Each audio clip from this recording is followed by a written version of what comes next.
So permit me to just use the first 10, 20 minutes to just quickly revise on what we've done. And probably I would have covered some of your areas of confusion or where you need help, right? Okay, so we started to look at how to consolidate the financial position of a parent company and that of a subsidiary. Now, you will recall that in that last class, we defined a parent company as a company that has control over another entity. Very simple definition. A very simple definition from IFRS 3 business combination. And we said that a subsidiary is any entity that is controlled by another entity. Another entity. And we also said in a case whereby company A, or let me say company PICO, owns equity interests in ESCO to a tone that is over 50%. We said this will make PICO a parent and ESCO a subsidiary. A subsidiary. Is it clear?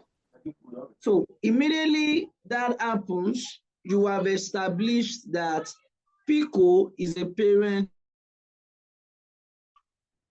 So, like I was saying, the first thing to establish is that parent-subsidiary relationship.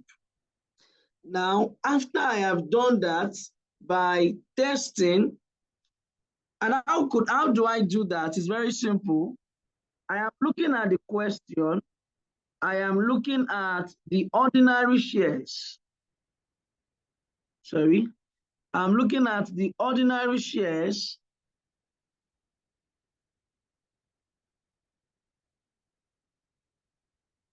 of ESCO. And I'm asking myself, how many units of shares do they have?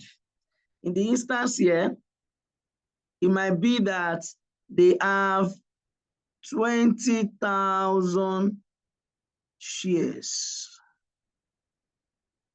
So if the other company has over 10,000 shares in ESCO, that would make PICO, or whatever the name of the company is, to be a parent.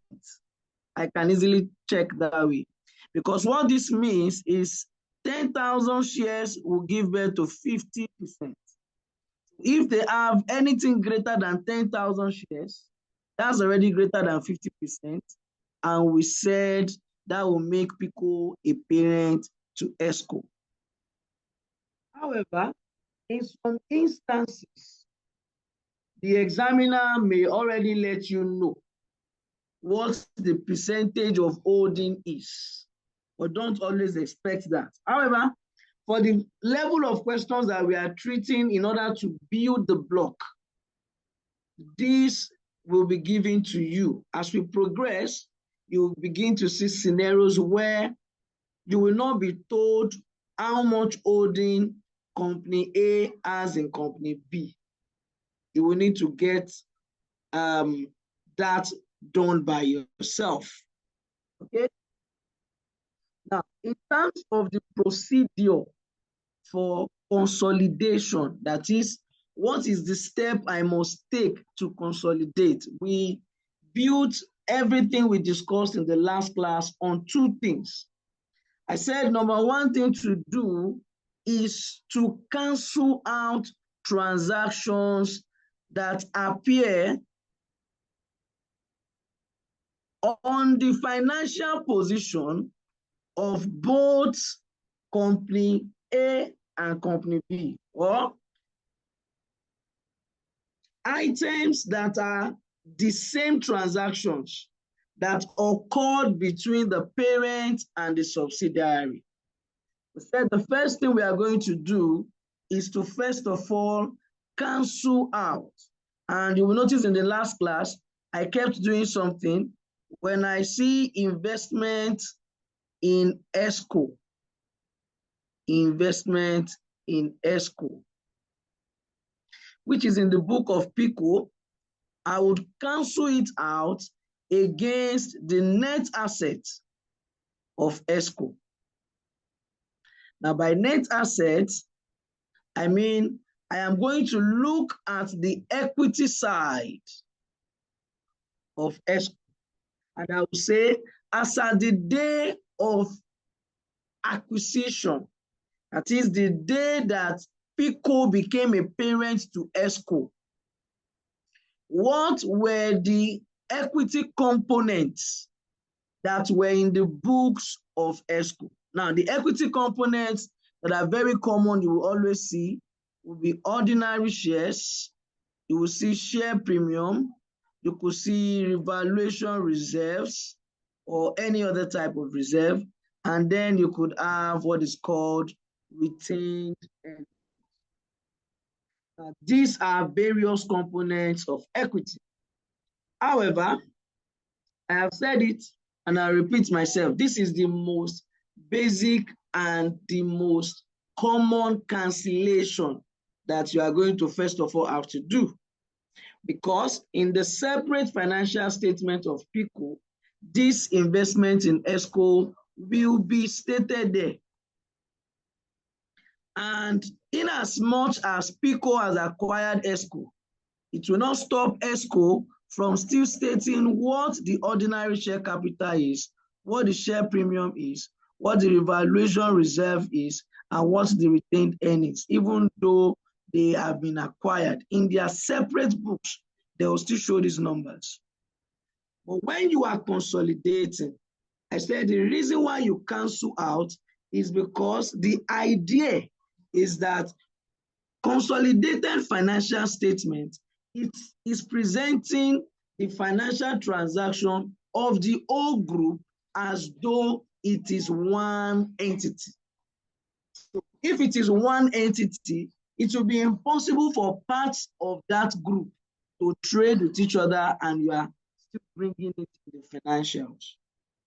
It shouldn't show there, because if PICO traded with ESCO, it is still a profit or a loss that is going to be shared between PICO and ESCO. And once we are looking at it as a group, then there will be no need for us to bring out that transaction at the group level financial statement. However, on their separate financial statement, you can have those transactions. Do you understand? Okay.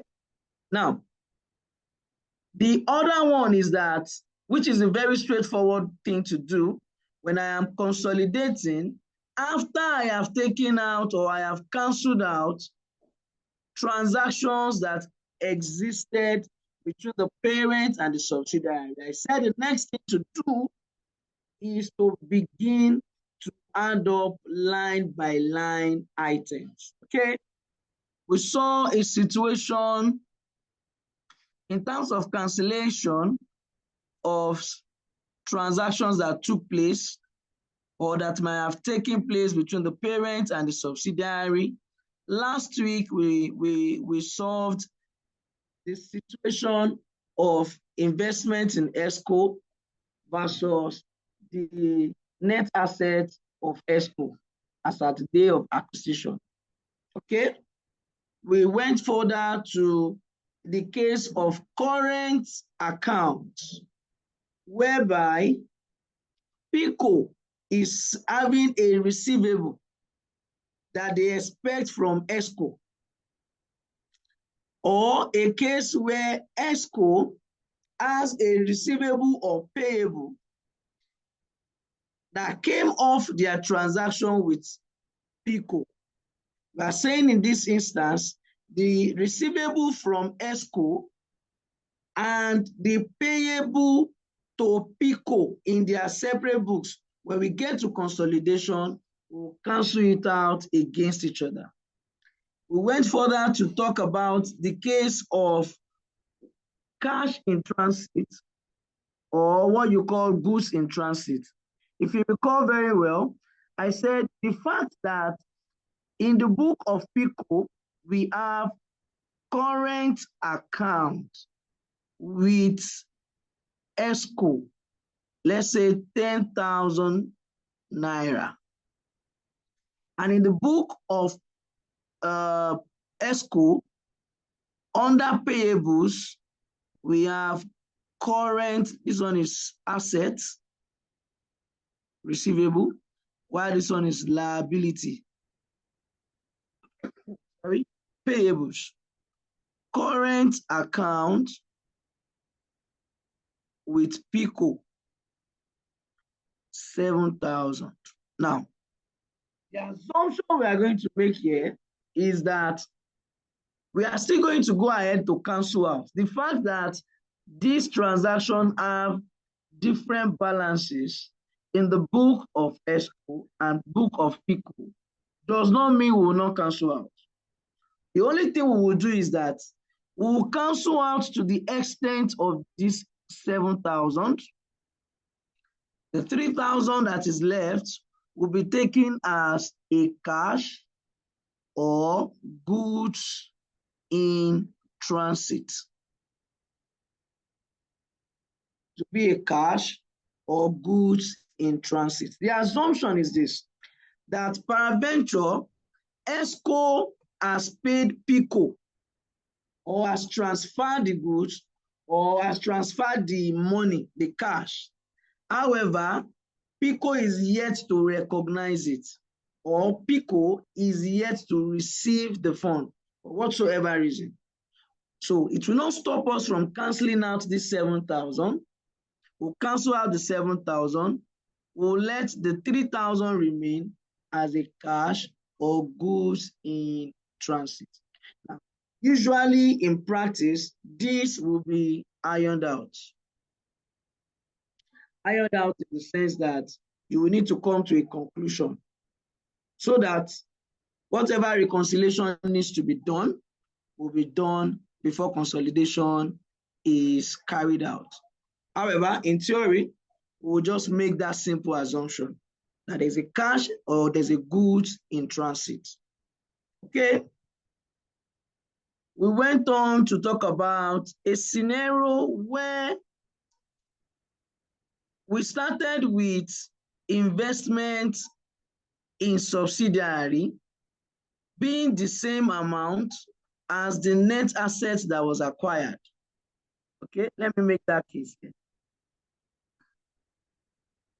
If you are looking at my screen, the screen I'm projecting, you will see in the case of this question, problem number 2, we said under PICO, investment in ESCO here,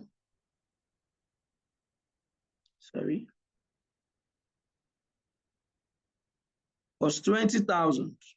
Okay, very good. Now, when I move further up, and I'm looking at,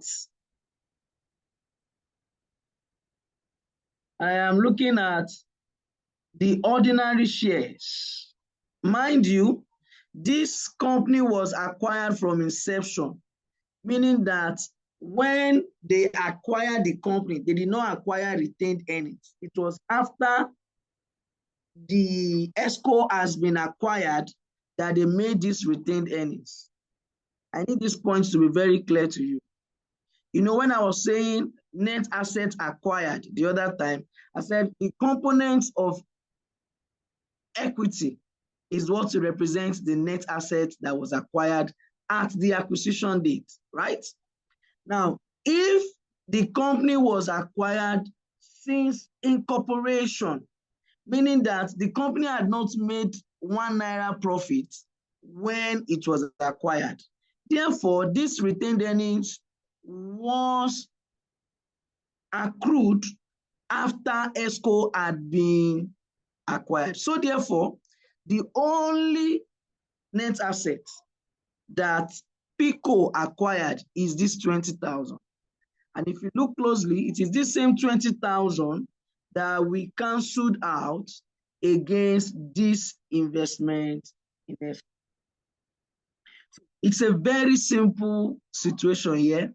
The investment in the subsidiary and the ordinary share capital are the same. So very straightforward. However, we went on to say there is something called goodwill on consolidation.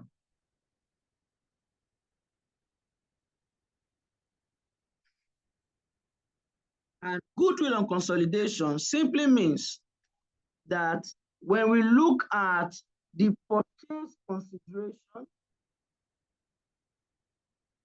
plus NCI, the value you have is a greater amount than the net asset that was acquired.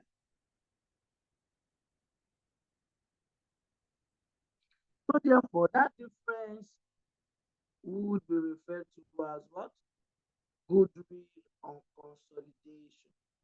And now the reason for this is that in most cases, the reason the parents will be willing to pay higher than the book value is that they believe that there is a residual reputation that the company that they want to acquire has, so much so that they will be willing to pay higher than the book value. As a matter of fact, in mergers and acquisitions, the first thing that is done is to first of all do a fair valuation.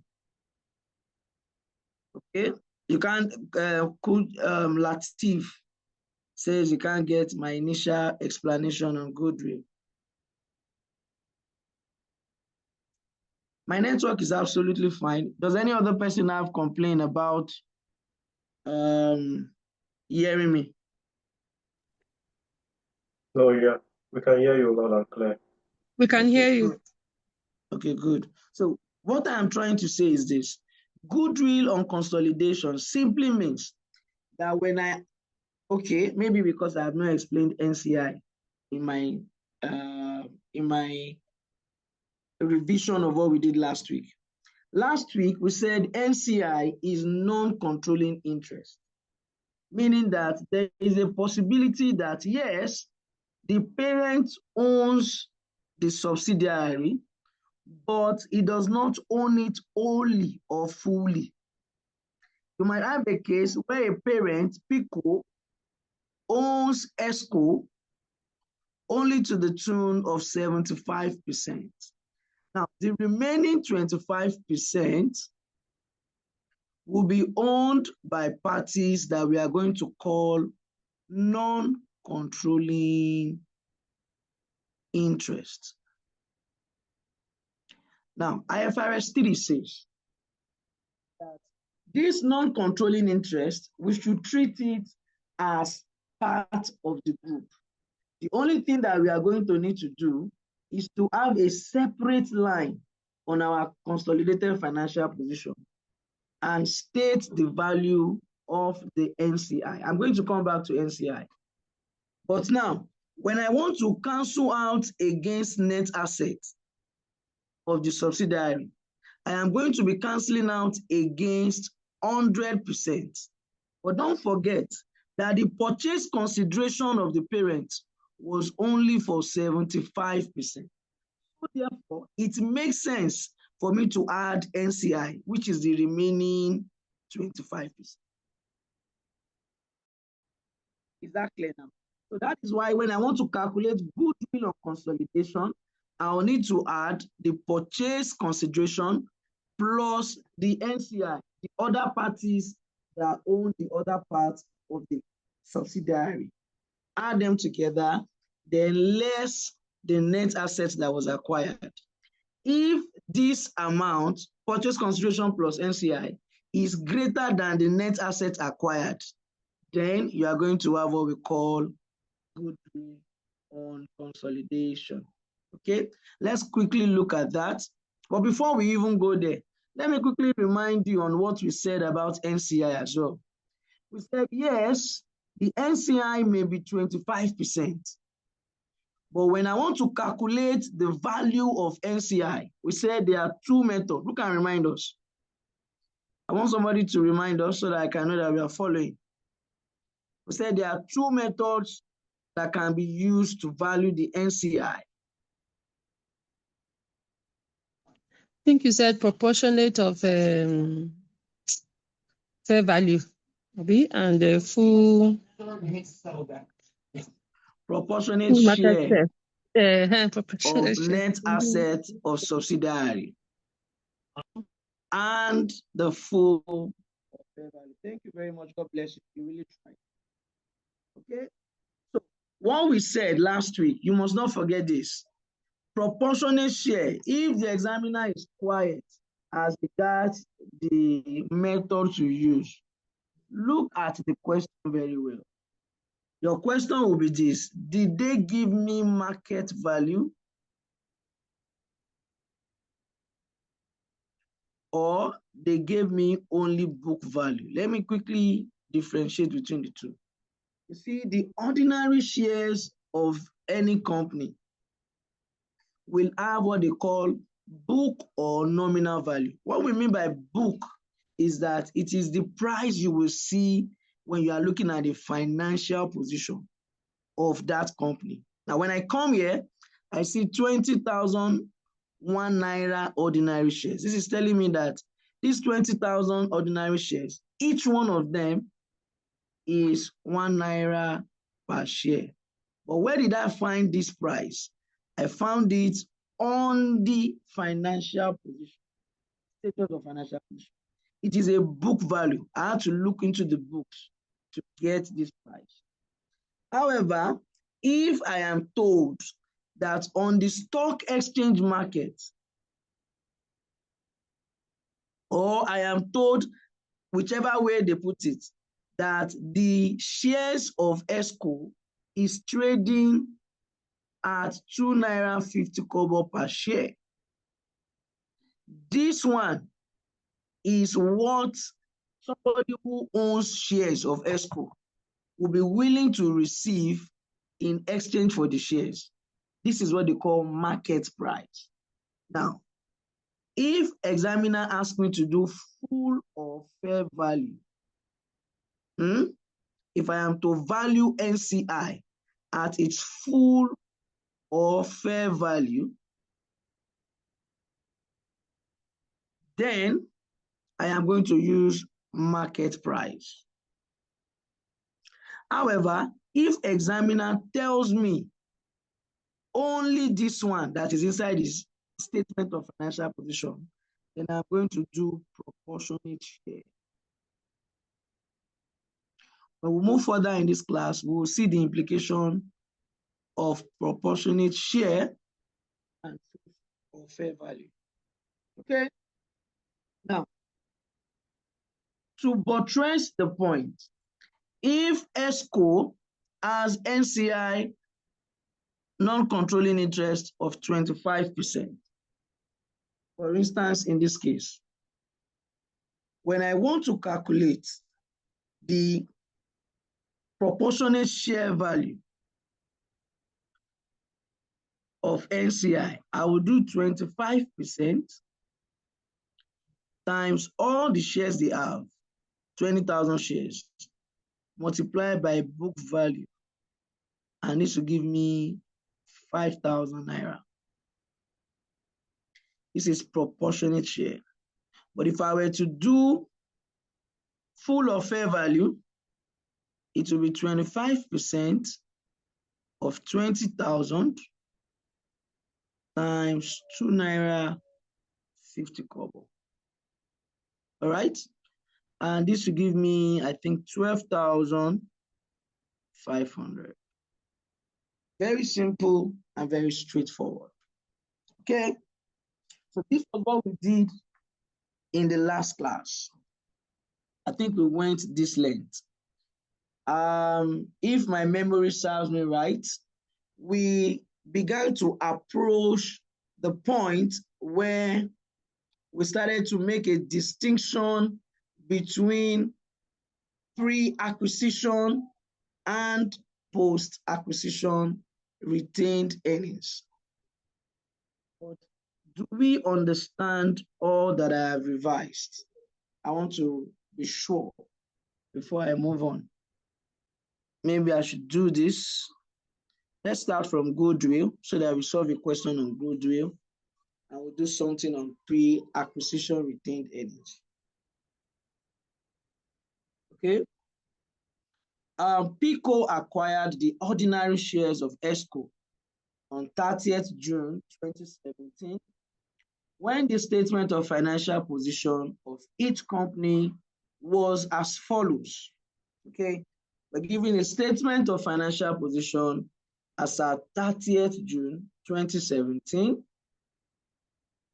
and then we are required to prepare consolidated statement of financial position of PICO at June 30, 2017. Now, first of all, how is this question different from the questions that we have solved in the last class? The first thing you should notice is this. Two things are different. Number one, we now have an acquisition date. Prior to now, before now, we have been having scenarios where the subsidiary had been owned since incorporation. Okay? But in this instance, we are giving a specific date, meaning that ESCO could have existed prior to this date. The question did not tell us that the date of incorporation of ESCO is 30th June 2017.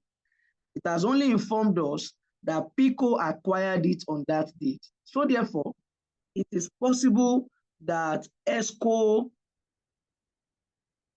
had existed before 30th June 2017. Now, number two thing I want you to notice as well is that if this is the date of acquisition,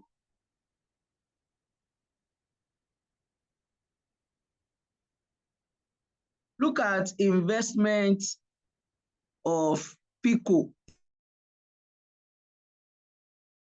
Now, as at this date that you have this financial position, these are the equity components that they acquired, making 30,000. You will notice that the investment of ESCO is greater than the net asset of ESCO. Now, we did not have these scenarios before now. So that's why this problem will lead us to goodwill on consolidation, and it will lead us to what is called pre-acquisition retained earnings and post-acquisition retained earnings. Now, if you notice, there was an earlier example I was making, and I said that since PICO owned ESCO from the date of incorporation, any retained earnings that ESCO has, PICO has a right to those retained earnings. However, if you have a scenario such as this, where we are giving an acquisition date, you see, PICO will only have right to the retained earnings of ESCO from the date of acquisition going forward, meaning that from this date to any future date, PICO will have a right to the retained earnings of ESCO, but it will not have a right to the retained earnings of ESCO that they had prior to 30th June 2017.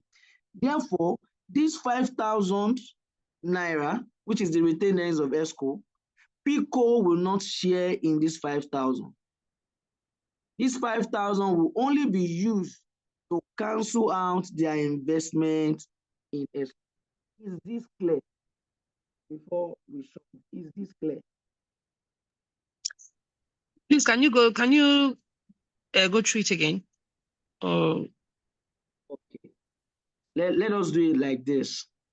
That's Aisha, right? yes, yes. So Aisha, let's say you own a company. The name of that company is Aisha Co. And I own a company. The name of my company is Abeco. If I am to buy shares so that I become a parent company in your company, and I'm buying those shares on 30th June 2017.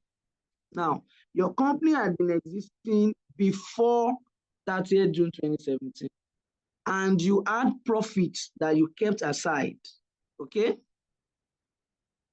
Profits that you retained in the business prior to that date. When I want to buy your company, these profits that you retained will be calculated as part of the net assets of your company. It will be part of the things that I am paying for. Now that's Yes. now, when I have paid for these retained earnings and your ordinary shares and every other equity component, it is after this date that I will now say any profits you have made because I have bought your company, any profit you have made going forward, I can now have a share in that profit based on the level of holding I have. If I have 100%, all the profit you make belongs to Abeco. If what I have is only 70%, then I will have a right to 70% of the profit. But starting from this date, not before this date. Is that clear now to everybody? Yes. Okay, good. Let's solve this question.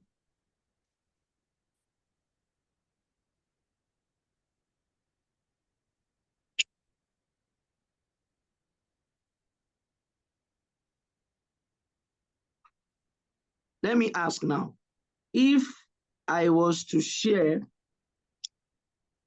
a whiteboard, if I stop sharing this material and I were to share a whiteboard, do we all have access to the material?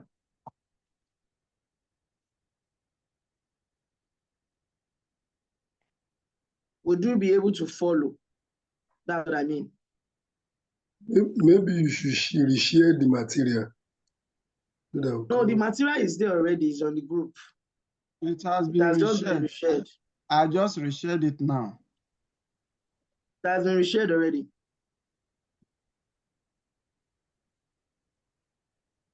My advice to us is to either print or have a second device.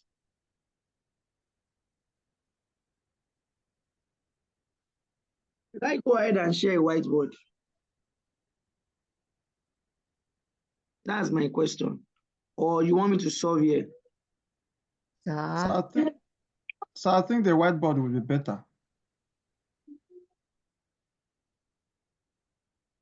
Okay, let me check with others. Let's use the chat box now.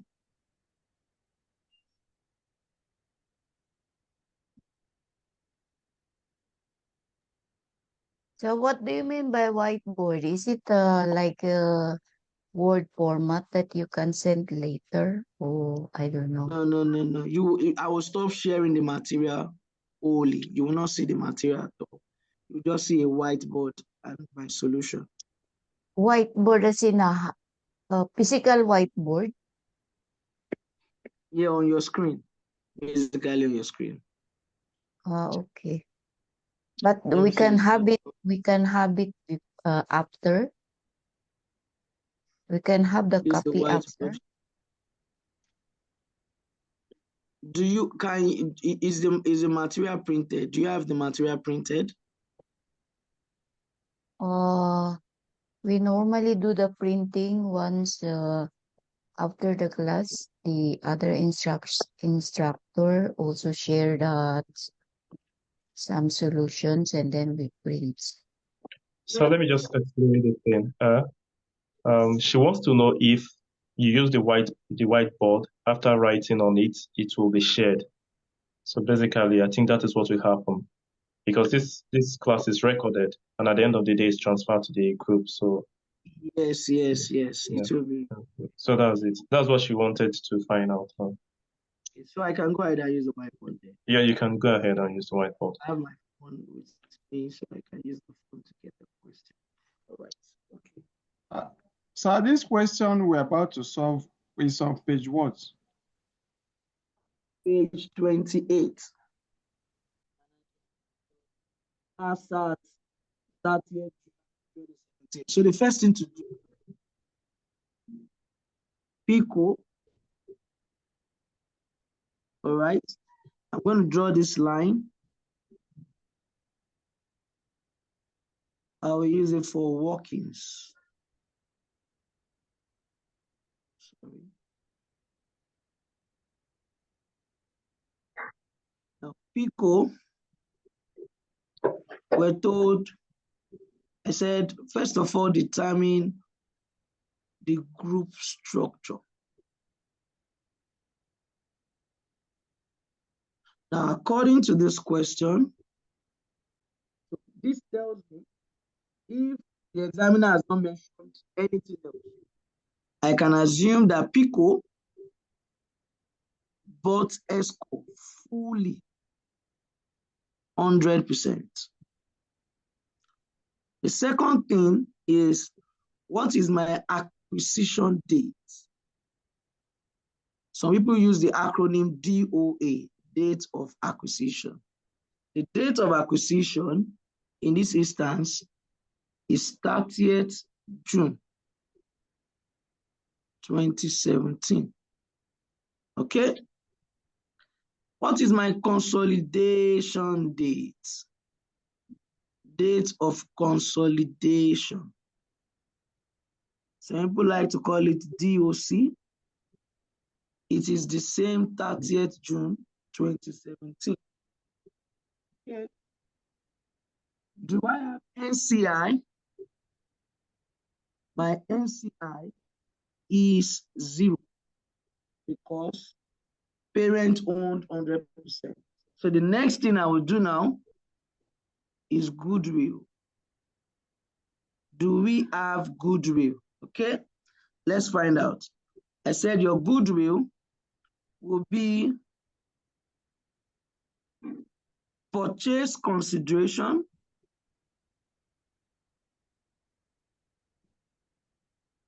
or I can say purchase amount. The purchase amount, if you look at investment in ESCO, according to the question, it was 40,000 naira. I said you would add NCI, but in this instance, NCI is 0. So therefore, 40,000 plus 0 is 40,000. And then you come to net assets acquired.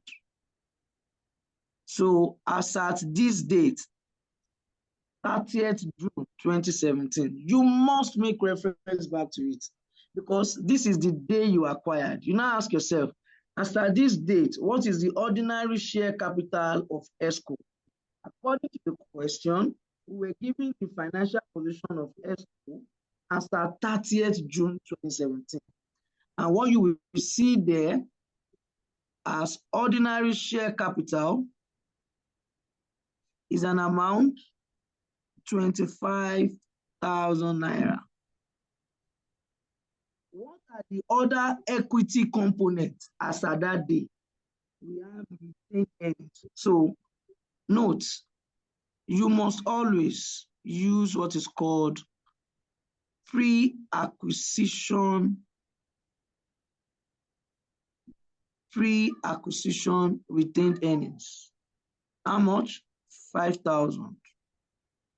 Now this will sum up to 30,000. If I make that deduction, my goodwill is 10,000. Now this goodwill will show up. Don't forget, the same way we had cash or goods in transit. After knocking out the current account of PICO against the current account of ESCO, they don't have the same balance. Their difference will make it to the consolidation statement. It's in the same way that our investment in ESCO and the net asset of ESCO, they are not the same. The difference, which in this case is goodwill on consolidation. In that same vein, this goodwill on consolidation, this 10,000 naira is what will make it to the consolidated financial position. So I'm going to start. Okay. I have done that canceling out. Then current assets.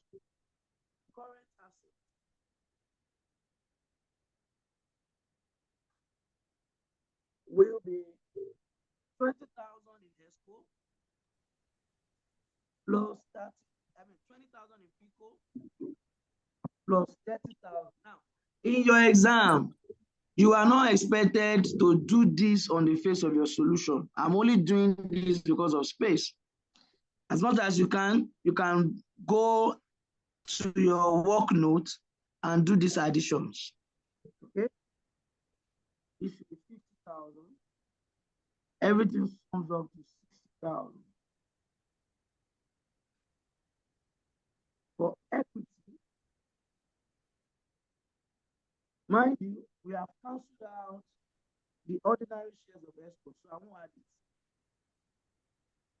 What am I going to add? In fact, know this as a rule of thumb. The ordinary shares that shows up in the consolidated, I should have written consolidated.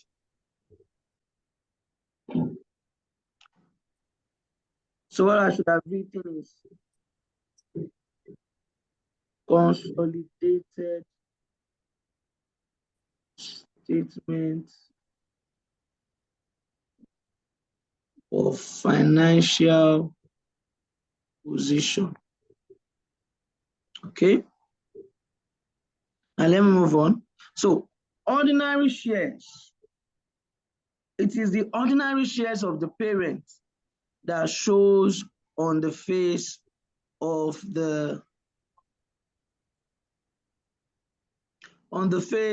consolidated financial position. And ordinary shares of PICO is 37,500. 37,500. Okay. Retained earnings. Now look at what I'm going to do here. What did I say? I said, in fact, you can make it something you do all the time. This should be post acquisition. But I don't want you to write it on. Mark, let it be something that you know in your head. That the only retained earnings that you have to consolidate is post acquisition. What does that mean? Now, this 5,000 here is pre-acquisition. So therefore, it will not be consolidated. So far, we acquired ESCO on 30th June 2017, and we are consolidating on that same date. So it is impossible for ESCO to have made additional profit or post-acquisition profits. If they had made post-acquisition profits and they were retained, then those post-acquisition profits would have been added together with the retained earnings of the parent. Okay? So it is only the retained earnings of the parent that are going to consolidate here. And that will be 22,000. Your volume is fluctuating. You go low and you come up back up again. My voice? Yes. Oh, but can you hear me loud and clear now? Or you want me to repeat what I Yes. said last? No, you can proceed, but it's not that it fluctuates as you're talking. Mm. Okay. All right. So this is 60,000. There's no liability. This is 60,000 as well. And that is how we round up on that. So please, the lesson to learn here is very important to note this. Acquisition date is very, very important. Consolidation date is very, very important. At which date am I consolidating? Let me ask a question so I can know whether you are following. My question is this. If the consolidation date, the date of consolidation is 30th June 2018, who can tell me what is the implication of that for this line? Retained earnings. What's the implication it will have for this retained earnings here? Anybody in class?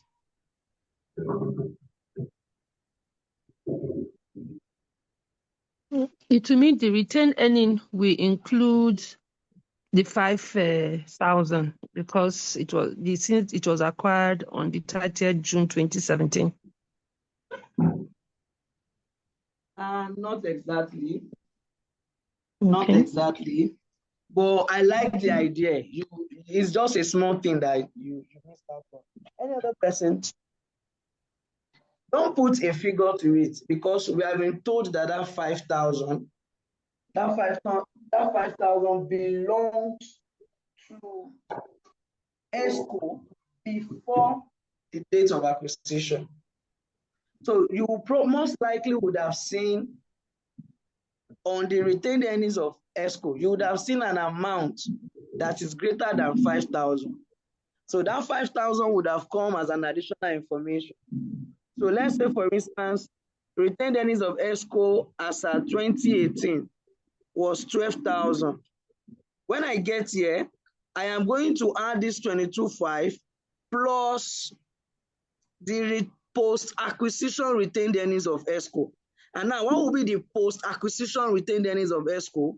It will be this 12,000 they have made as at 2018 minus the 5,000 they had before Pico acquired it, 7,000.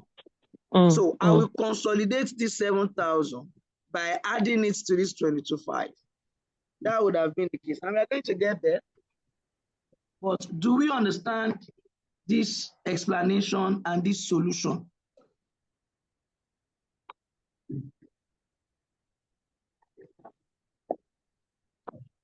Is it understood? Is it clear? Do we have any problem? Let me know so I can know whether to move forward.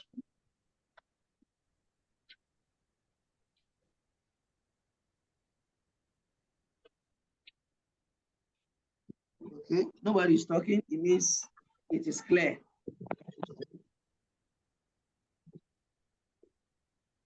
Or am I the one who's not paying attention? So, okay, the chat box, I have 3 new messages. Okay, all right, good. Is my volume still fluctuating?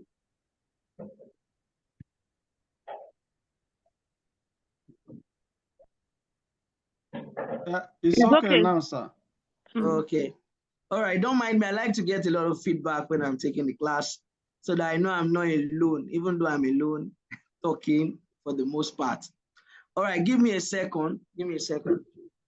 Just give me a moment. I'll be back. So the next problem or next question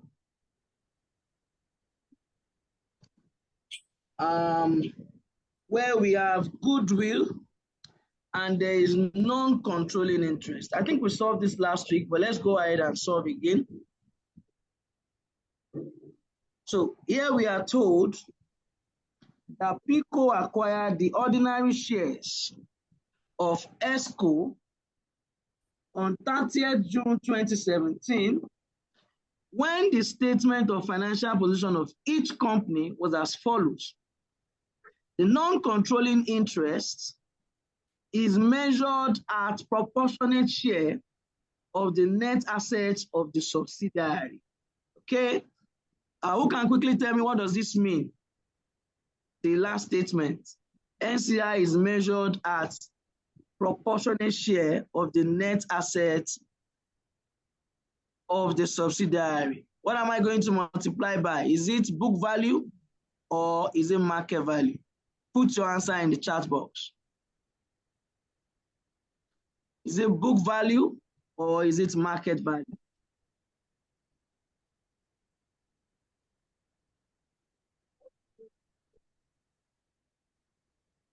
Is it book value or market value?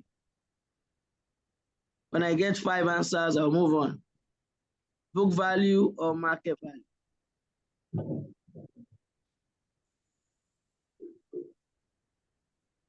Only 3 people are sure in the class, or 14 or maybe 12 participants. People are not giving me confidence. So we mentioned it in the class. We said when it is proportionate share of the net assets of the subsidiary, then it has to be multiplied, the number of shares that they have multiplied by the book value. Thank you, Grace Uchena. All right, let's move on. Let me continue to read the question. Okay, we're given the statement of financial position answered 30th June 2017, and then we're required to prepare the consolidated statement of financial position of PICO at 30th June 2017. So, okay, good. All right.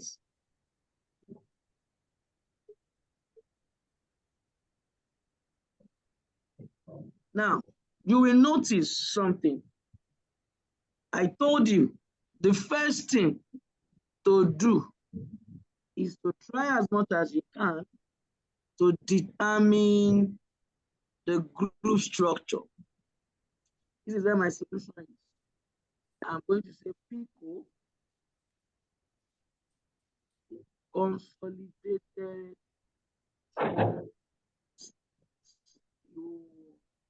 Permitting to do SOFP. You are not doing that in your exam, please. SOFP ASAT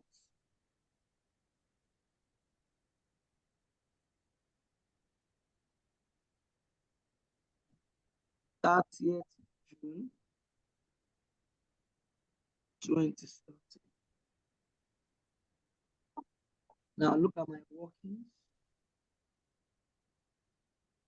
First thing I want to do, and this one is not for the examiner, it's mostly for me, so that I don't get it wrong. I'll say group structure. This group structure is to help me determine what is the percentage of holding, so that I can know whether PICO truly qualifies to be called a parent of ESCO. So, what is PICO's holding in ESCO? Now, go back to the question. Under investment in ESCO, the number of shares that PICO invested in is how many?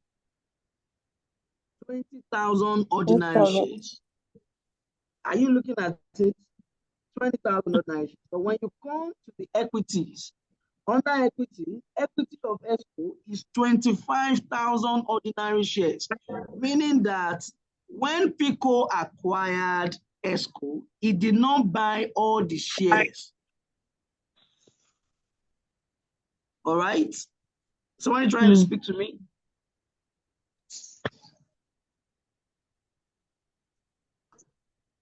So therefore, in this instance, I will say Pico bought 20,000 shares out of 25,000 shares. How much is that in percentage?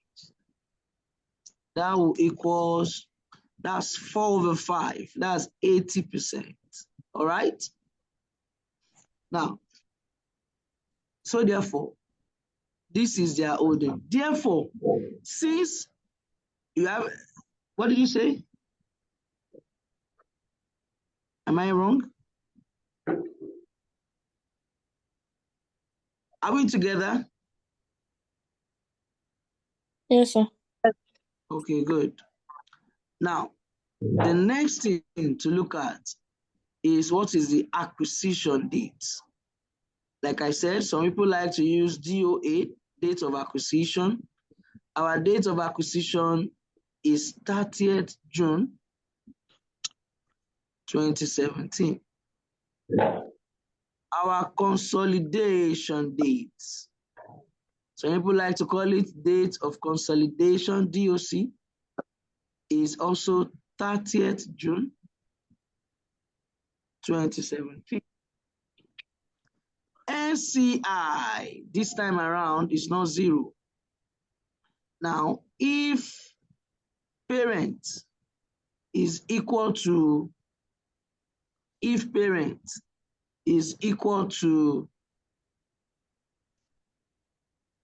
80%, then NCI is 100% minus 80%, which is equals to what? 20%. Now, how do I determine the value of NCI? Okay, it will be the original value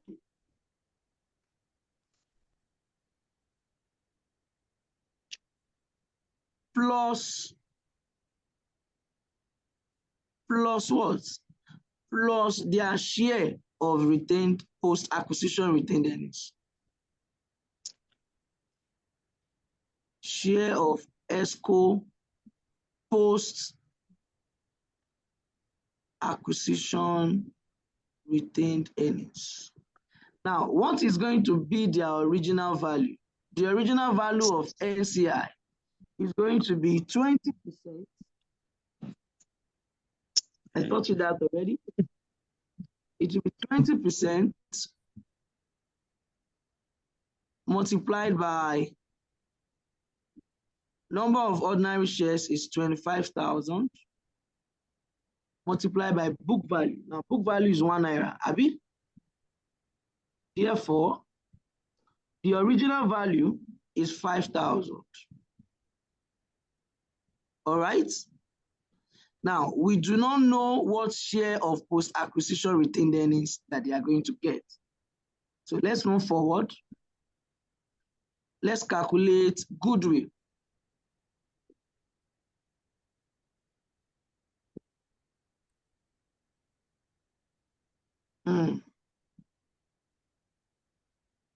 Okay. I want to change something. In the next questions we will solve, should I want to make that mistake, please help me. I will not do NCI first. I will do goodwill first. We'll get used to it when we solve more questions. Don't worry. How do I calculate my goodwill? I said you do purchase consideration. How much is the purchase consideration according to the question? You will notice that even though ESCO's book value, the shares, is 1 naira, so we ought to have paid 20,000 for 20,000 naira for 20,000 ordinary shares. But instead, we paid 35,000. That is already pointing to something. But you will calm down. You will leave that 35,000. Now, the original value of your NCI, original value of NCI is how much? 5,000. Okay? This will give me 40,000. Now, what is the net assets that was acquired? Ordinary share capital was how much? 25,000. If I'm not mistaken, okay, 25. Yeah. Mm. Now, the pre-acquisition retained earnings. No, I'm just managing it. That's why I'm mentioning what I'm writing. It's 30,000. If you add it to, we have a goodwill of 10,000. All right. We have a goodwill of 10,000. Now, when I come here and say, this is my school, I said, first thing I will goodwill. The goodwill of consolidation is just 10,000. The volume has gone down. Okay, the goodwill is 10,000. All right. The current asset I'm going to need to add. All right. By the time I add the 25,000 plus 30,000, you cannot hear me. It has come up again now. That will make 55,000. All right. And we'll close off assets at 65,000. Now, when we come to equities,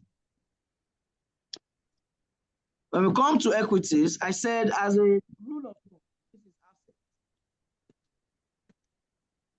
asset. As a rule of thumb, I will not be consolidating the ordinary share capital of ESCO. I will not be consolidating the ordinary share capital of ESCO. It will just be the parent own. And how much is that of the parent? You can barely hear me, Kay. Mm.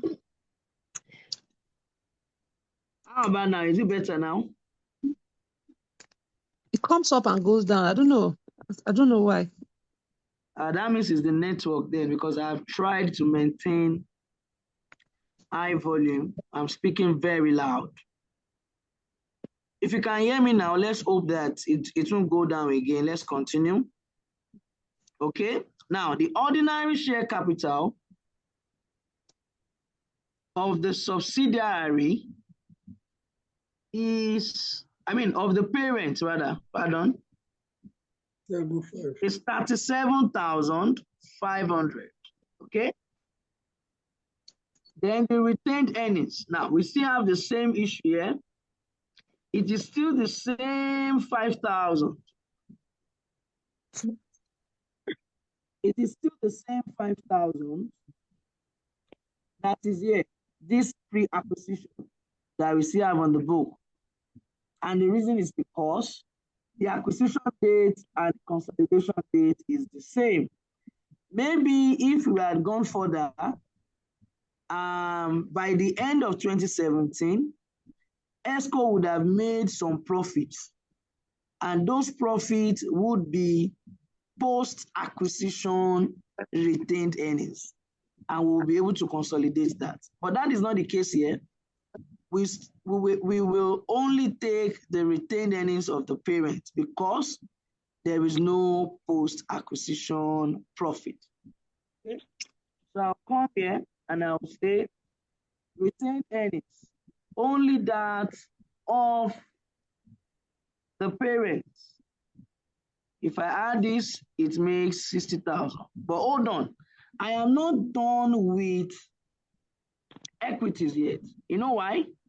Because according to IFRS 10 and revised IFRS 3, the NCI should show on the consolidated financial position. as a separate line of equity. It will show as an equity component. So it will come on a separate line, NCI. Now, the value of NCI, you will notice that I said we should hold on. Let us see if there's going to be a post-acquisition retained earnings. But there is none. So therefore, my NCI will close off at 5,000. Now bring the same 5,000 here. All my equities will be 65,000. There is no liability. So therefore, I'll close off here, 65,000. This is also very simple and very straightforward. The only thing we have introduced here is NCI. And this NCI in this case was valued using proportionate share of net assets acquired. This retained earnings of 5,000. Can we all come back together? Are we together? Yes, sir. Yes, sir. Yes. I observed the soft calculation is having a different sum of company. Oh, okay. Yeah. We'll address that now. Quickly, let me address that. So the only new person on board is the parent. Something dangerous about the assumption I made. I did not look at when I was doing the retained earnings. I thought we had retained earnings that the NCI would have had share on. Okay, let me quickly state why we are wrong and we'll never make this mistake again. The reason we are wrong is this. NCI is not the one acquiring on this date. It is the parent that is just coming in. We assume NCI had always been a part of the group. NCI is just any other person that is holding the remainder, is 20%. Any other person. So when we are calculating the value of the NCI, and I'd totally forgotten that we had retained earnings in the book that I should have used. Okay, but even if we were to follow up on what I have done, the only thing I would erase is this. The retained earnings that they had before, pre-acquisition, and the retained earnings that they have after, pre and post. NCI will always have a share of that because NCI had been in the business before the parent came on board. So therefore, if ESCO had 5,000 retained earnings, then NCI will still have 20% of that. How do I do this?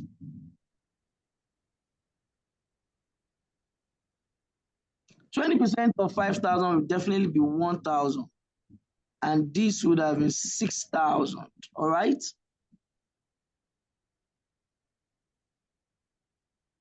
So when we come here, NCI here,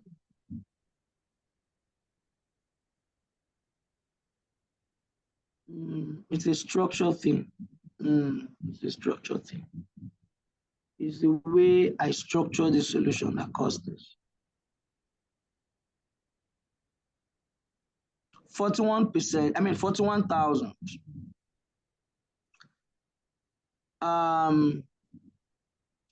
This would have been 11,000.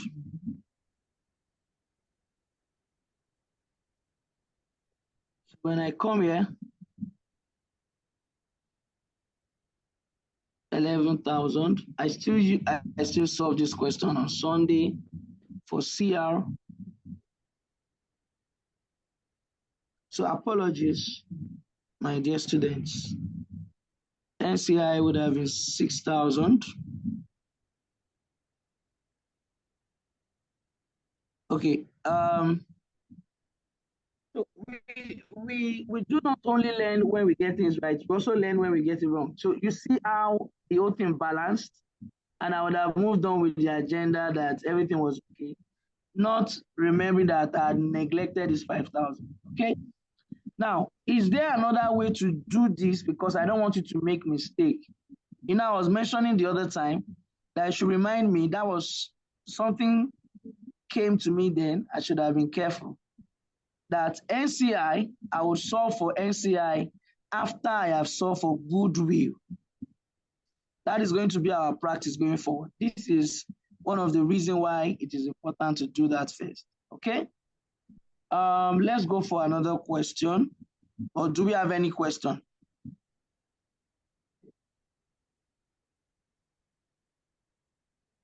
Do you have any question? Am I too fast? Do you need me to slow? Do you need me to slow down a bit?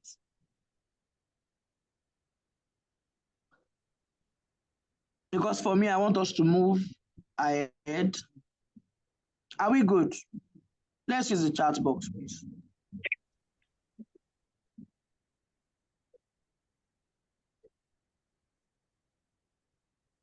Let's use the chat box so we can unmute. Sir, you are fine. You aren't fast at all. Okay, the pace is fine. It's only that the network fluctuates. That's the only challenge. Okay. Is everybody experiencing fluctuation?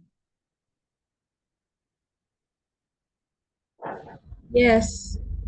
Yes, sir. Good. So from time to time.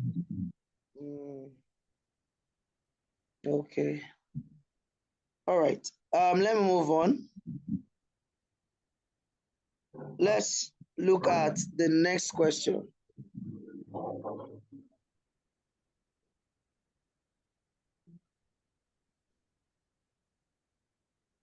That will be problem number 7. Okay, good. Now we have to calculate NCI using full or fair value.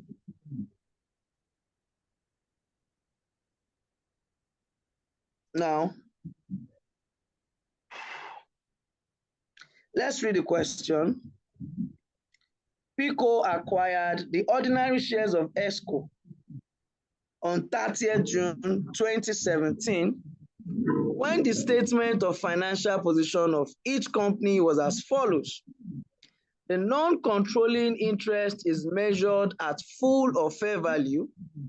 The market price of the shares of ESCO was ₦1.30.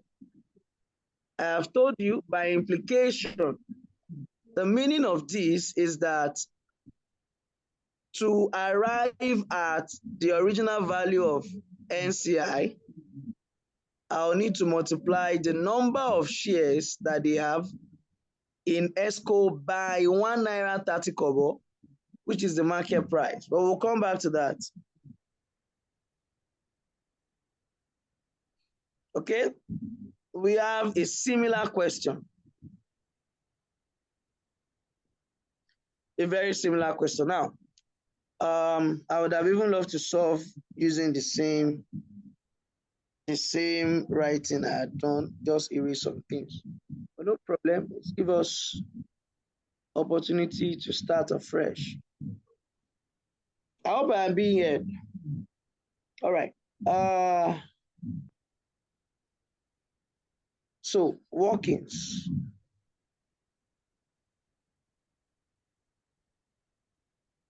Number one.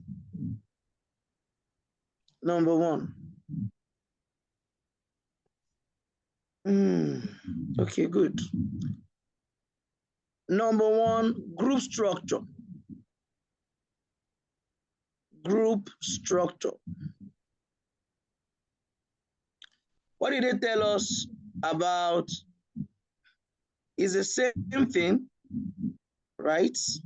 20,000 ordinary shares of ESCO Meanwhile, when you look at the book of ESCO, you have 25,000 ordinary shares. So therefore, we have the same scenario. The group structure will be such that PICO owned 80% of ESCO. And if you are wondering how we did that, we had already done the same thing earlier on.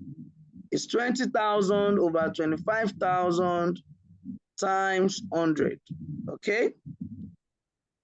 Number two, we said acquisition date.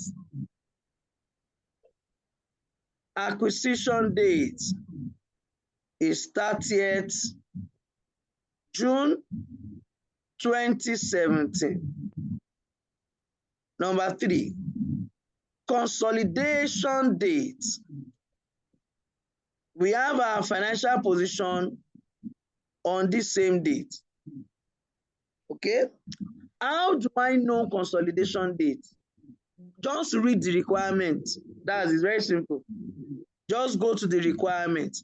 What did the requirement say? The requirement for this question say, prepare consolidated statement of financial position of PICO at 30th June 2017. That is how I am going to know the what day did they ask me to prepare the financial position or consolidated financial position. All right. So let me go back. Now, so that we don't make the same mistake we made earlier on and make something simple complex. Let's go on to calculate goodwill.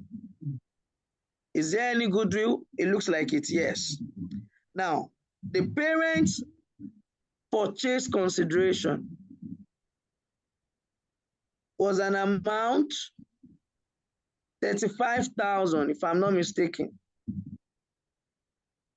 Now, let's calculate our NCI here. This will be the value of your NCI as at the day of consolidation. So they told us as at that time that the shares was trading at 1 naira 30 kobo. NCI owns 20% of 25,000 times 1.3. Now, this is the major difference that I must note between when NCI is valued at full or fair value versus when it is valued at proportionate share. Now, let us learn the habit of even saying it free. It is proportionate share of the net assets of subsidiary. So therefore, the mistake we made the other time was to only calculate based on ordinary shares.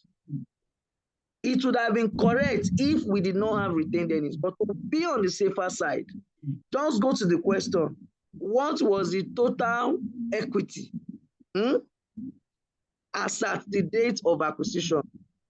Do 20% of that amount, and you will get your right answer. But when it is full or fair value, you have to calculate using the number of ordinary shares and then multiplying by the market price. As we go forward, you are going to see that difference better. But for now, let's move on.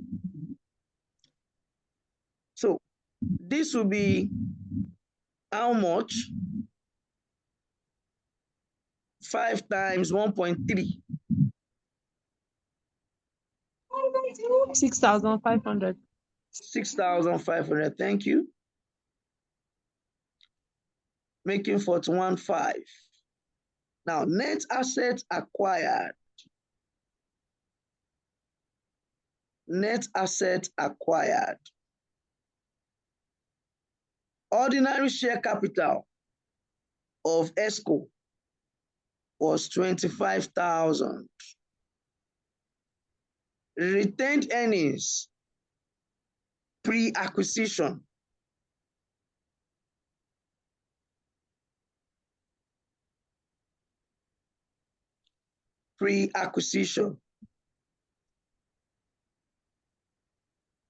an amount 5,000.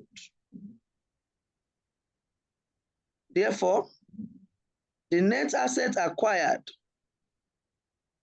was an amount 30,000. The difference, because the purchase consideration and NCI, the addition is greater than the net asset acquired. I said whenever this happens, we will call it goodwill on consolidation.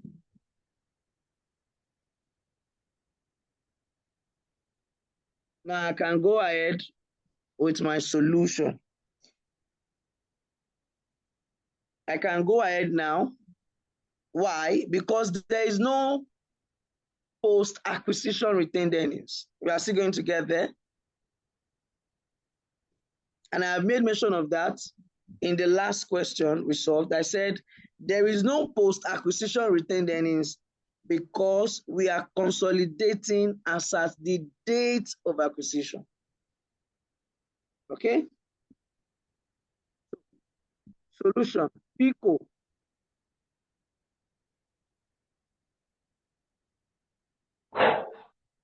PICO.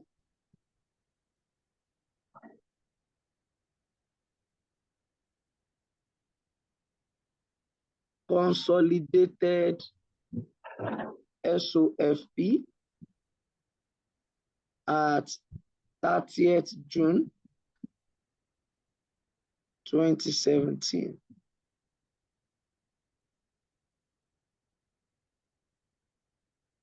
Goodwill.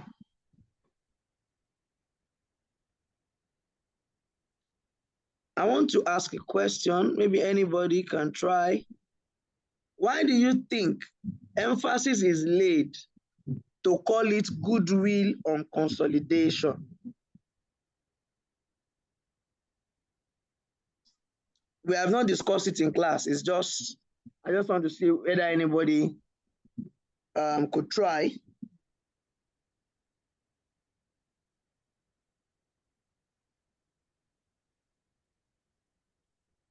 Current assets. What's the addition? How much?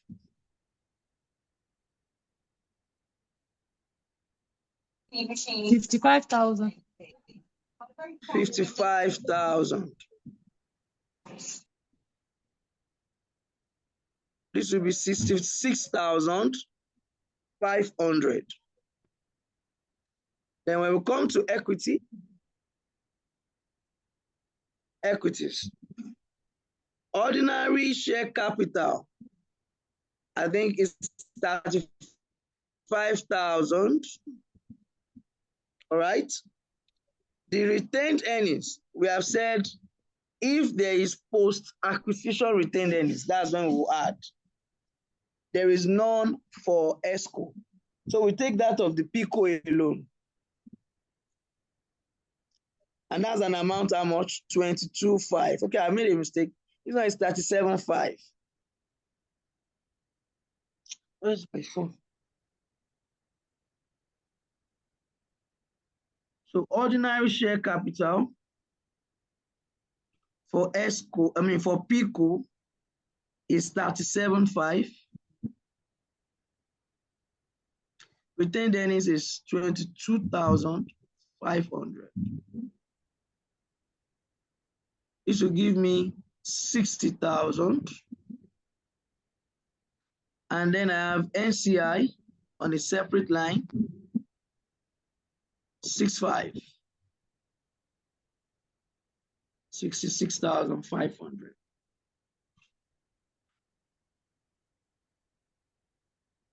Okay, it's the same thing as what we have in our solution. Okay, now we are going into what is most or more critical. I have been mentioning post-acquisition retained earnings, that it is absent. But if it were to be that we have post-acquisition retained earnings, then we are going to have to share that post-acquisition retained earnings between the parent and the NCI. However, if the parent owns the subsidiary fully, then the parent will consolidate all the post-acquisition retained earnings, just like we have been doing before, except that those questions we were solving before, they were all acquired since incorporation. Okay. Now, let us see what I mean. Let's look at the next question. The next question is a problem on having NCI and having post-acquisition retained earnings. We are told PICO acquired 75% of the ordinary shares of ESCO on 1st January 2017, when ESCO had retained earnings of 7.5. Okay, you have to be careful to take note of that. They told you as at the date that PICO acquired ESCO, the retained earnings of ESCO was already 7,500. This 7,500 PICO met in the book of ESCO. So they do not have a right to share in this 7.5. Let's move forward. Then we are told the market price of the shares of ESCO just before the date of acquisition was 1 naira 60 kobo. So meaning that at the time of acquisition, the shares of ESCO was what? 1 naira 60 kobo. Therefore, when I am valuing the NCI shares, I will value it using 1 naira 60 kobo. Okay? The question even went on to tell us that PICO values NCI at fair value. And then we are told goodwill is not impaired. When we move further, we are going to see what it means when goodwill is impaired.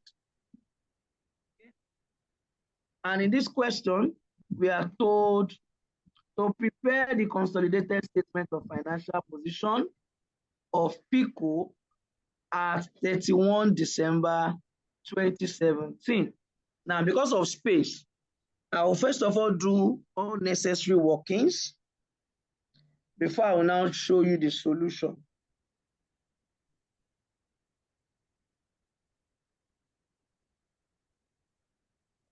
I said the first thing to do is to determine the group structure. Now, the group structure, I think it was given to us on a platter of gold. We are told PICO acquired 75% of the ordinary shares of ESCO. Okay? Meaning that PICO owns 75% of ESCO. I said the next thing to look out for is what is the date of acquisition.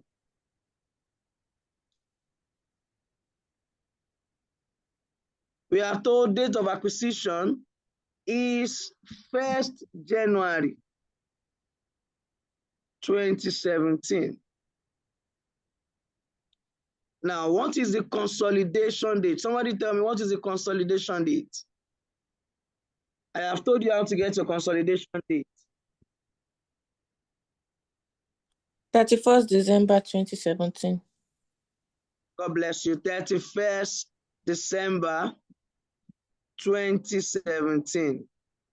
If you want to know the consolidation date, the examiner will tell you, prepare the consolidated financial position assets. That assets they give you as your requirement date is your consolidation date. Okay? Now, let's go ahead and determine our goodwill. Our goodwill will start from purchase consideration. Now, somebody look at the investment in subsidiary in the book of PICO. How much is it?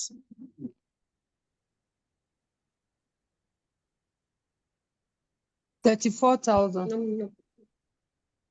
34,000. Now, for us to get NCI, you must understand that if the parent owns 75%, then NCI will own only 25%. All right?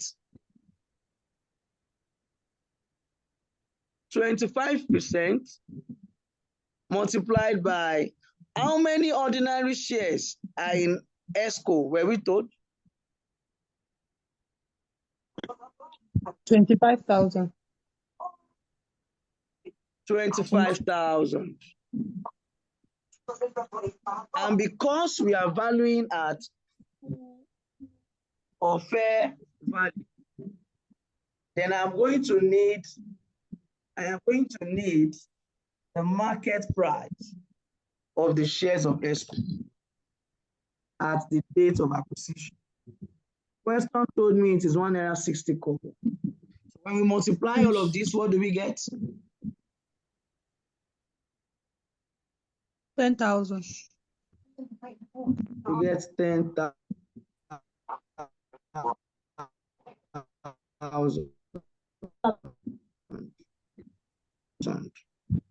Now, the net assets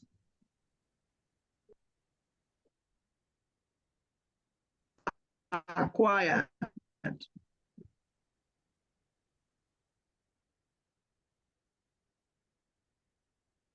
a moment, let me get my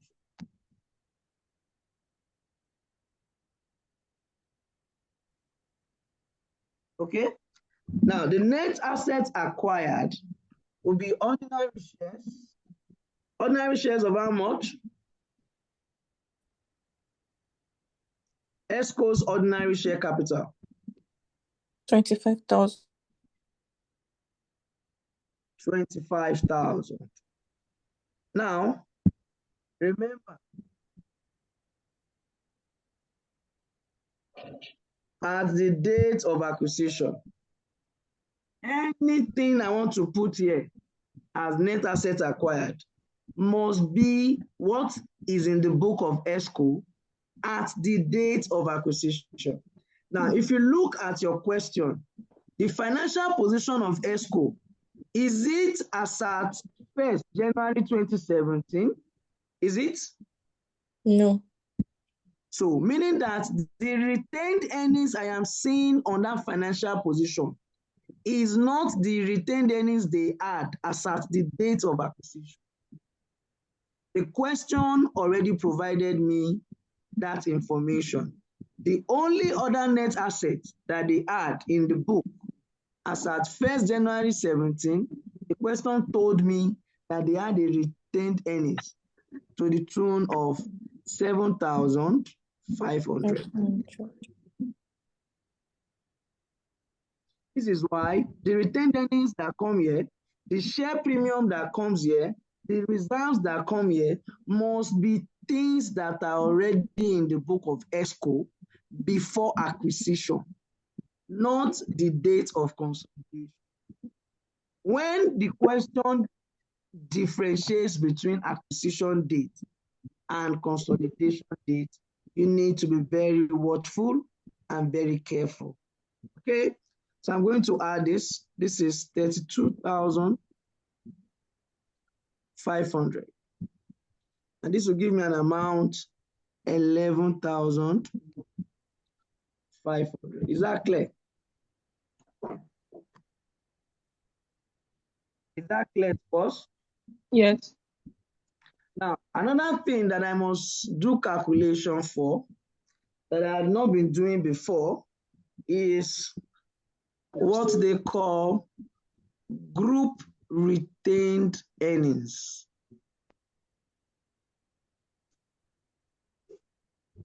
And value of NCI. Now, the group retained earnings.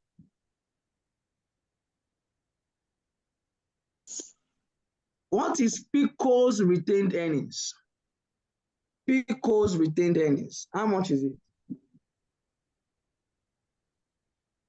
35,000. 35,000. 35,000. Now, PICO's share of ESCO retained earnings has to be post-acquisition. Let me even write it there.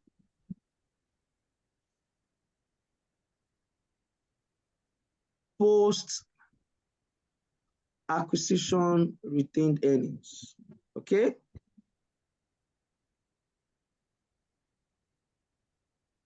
And that will be 75% of, now look at the financial position of ESCO. What is the retained earnings you see there? 12,500.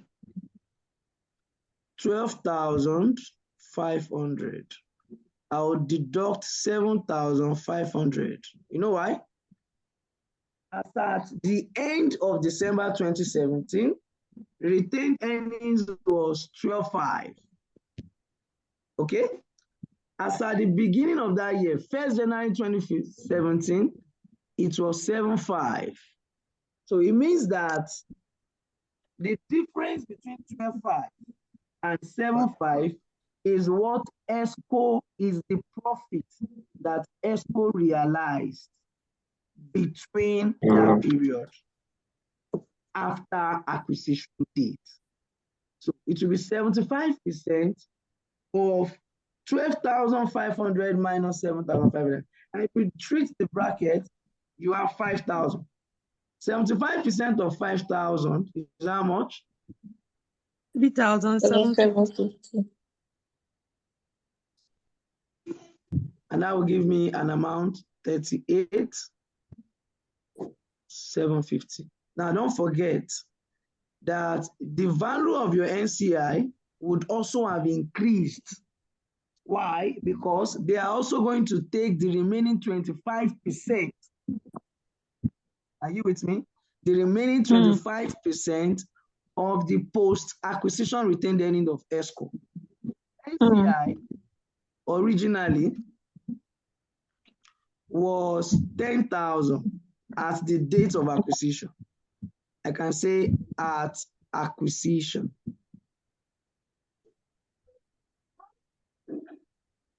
But NCI share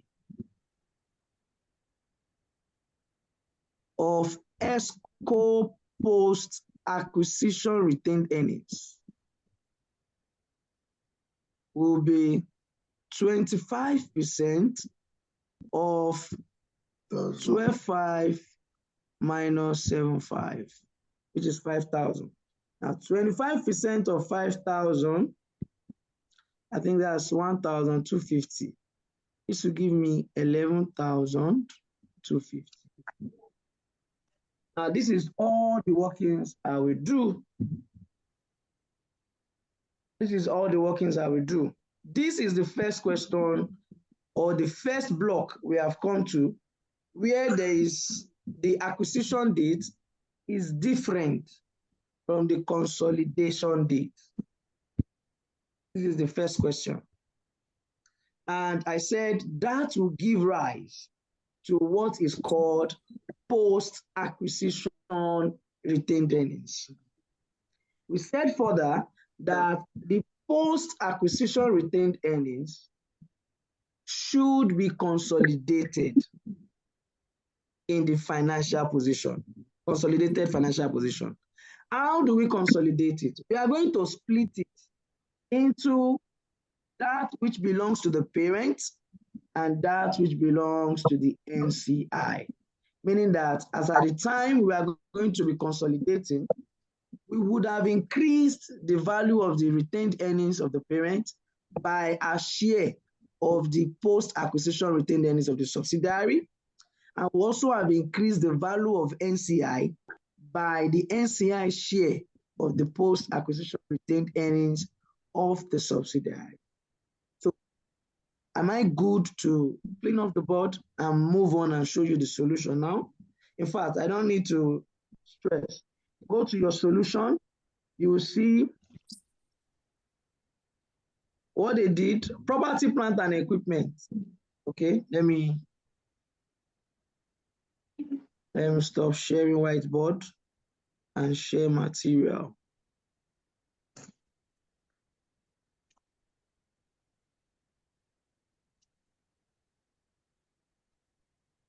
So you see, property, plant, and equipment was added together.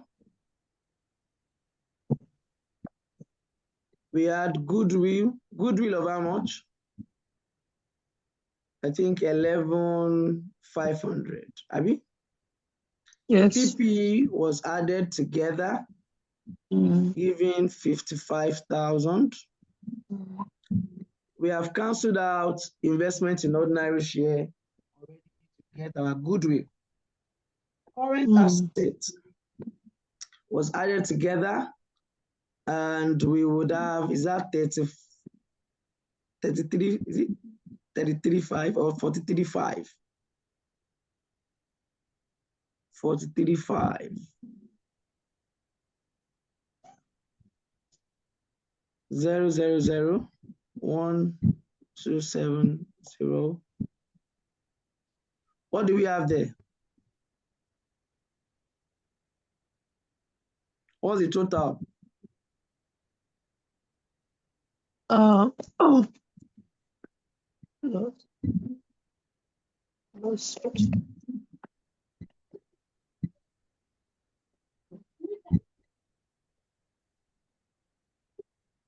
total? 110,000. 110,000. Ordinary share capital, I have said as a rule of thumb, it is that of the parent, 50,000 that I'm going to take. Now, group retained earnings. We've already worked it out, have we? Yes. Group retained earnings, what did we get? We have for group is 38,750. 250. 50,000. Making it. Abi? Ordinary share capital is 50,000, yes. But retained earnings for the group is 38,750, or for the parent, 38,750. Now for NCI, if I recollect, is it 11,250? 11,000. 1,000 plus 1,000, yeah, 11,250. This should amount to, it's looking like 100,000, right? And then when you look at your liabilities, 5,000 plus 5,000 is 10,000. And this is how you get 110 here, balanced. I'm sure. When you look at the solution, that's what it did as well.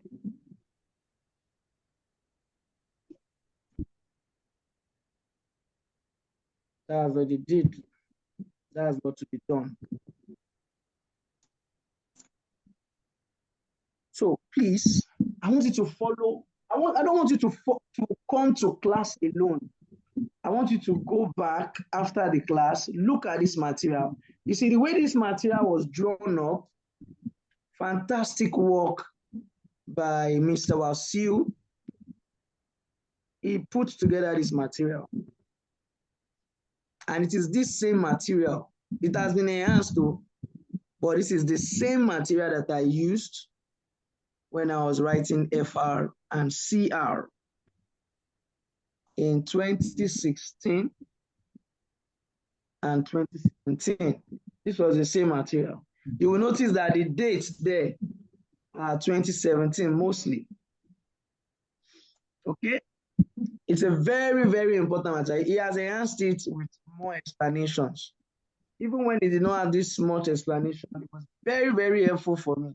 So please don't stop at the level of the class. You must take this material up and work with it.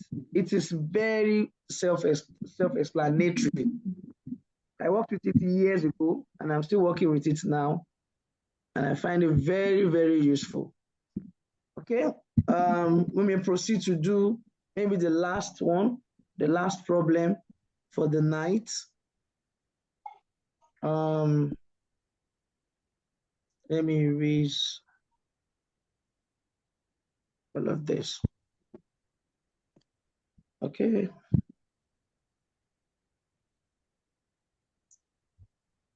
So what's the next problem? Impairment of goodwill. Impairment of goodwill. Okay, I quite understand that many of us, of course, we just started the diet, and one of the standards that you will surely look at is impairment. We say an asset is impaired if we discover that the recoverable amount is way lower than what you have in the books. What do I mean? Impairment means that we are going to reduce the value of an asset because we have seen that the recoverable amount, if I still remember clearly, the recoverable amount is lower than what you have in your books. So if I am showing an asset to be, for instance, property, plant, and equipment, I have it in my books. I have it in my books at this rate, but what is the recoverable amount is just 15,000. I'll be overstating the value of this PPE. And if you know anything about accounting, we do not want to overstate assets. Prudence. Accountants never want to overstate assets. So therefore, we want to work out the impairment of this PPE so that you can write down the value of the PPE back to this 15,000. Now, you see, specifically, IFRS 10 tells us to annually review the goodwill for impairment. Annually review the goodwill. I was asking a question, I didn't branch off because I wanted us to keep moving on. Goodwill, there is no financial statement. And when I say financial statement, I mean separate financial statement of any company that you are going to see goodwill standing as an asset. You will only see it when there is business combination such as parent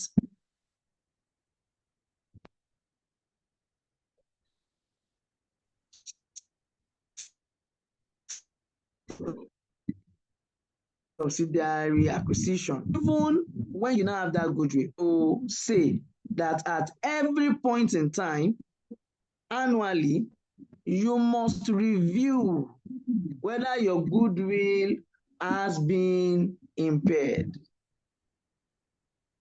Now, in a nutshell, it means that when the goodwill is impaired, you have to reduce the value of the goodwill. Okay? Now, I believe very much so that you will agree with me that if we are to reduce the value of an asset, it means that we are to credit that asset, isn't it? Yes. We are to credit that asset. Now, if you have credited the assets, the reduction in the value of an asset means we are now going to have an expense. Abi? Now, Yes, sir. we are dealing with financial position.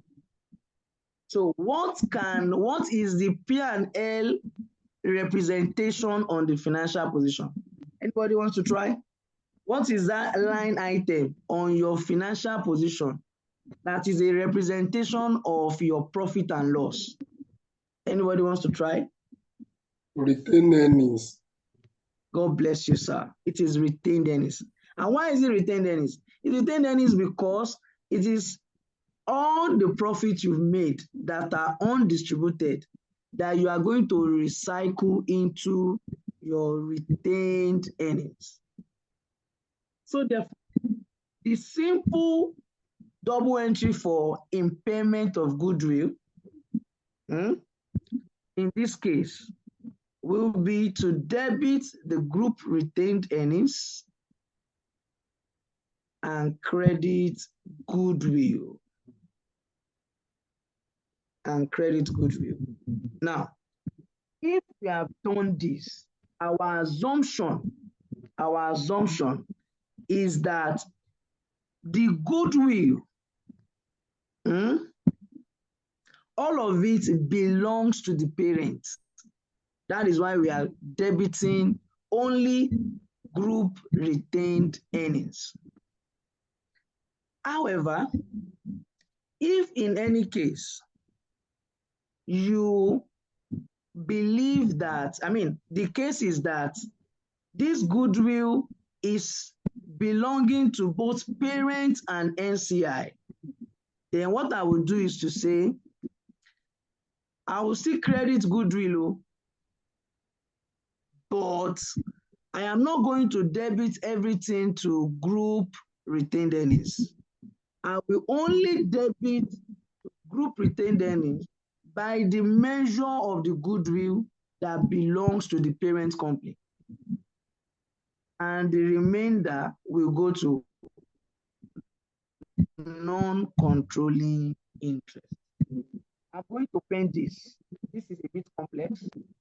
This is a lot simpler. So the question we have in front of us is testing this simpler occasion. Now, how will I know if the goodwill, all of it belongs to the parent?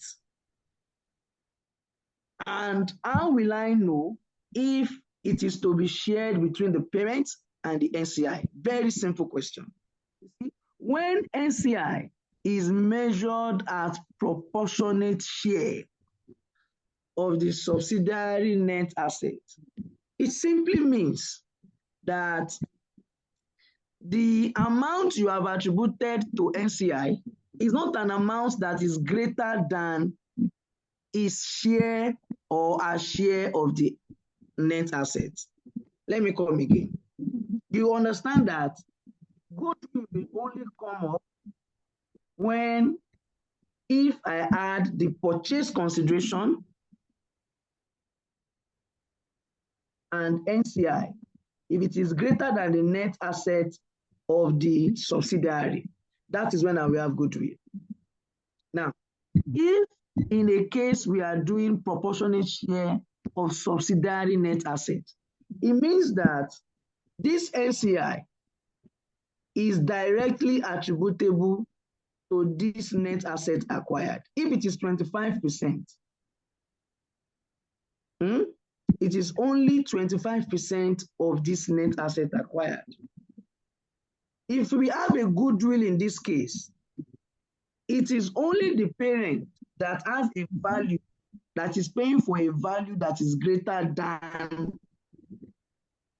the ordinary share, the net asset it is acquiring. Only the parent is doing so. But when we tell you to value at full value, then there is a possibility that the NCI is valued at an amount that is greater than its holding in the. Hold on.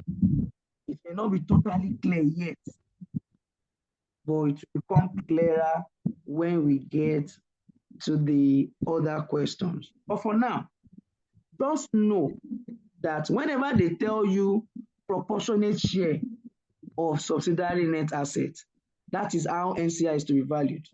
Then NCI will never have a share in this goodwill. Therefore, this treatment will be correct. If I am told full or fair value, then we have something like this. But let's treat the simpler case. Now that's true.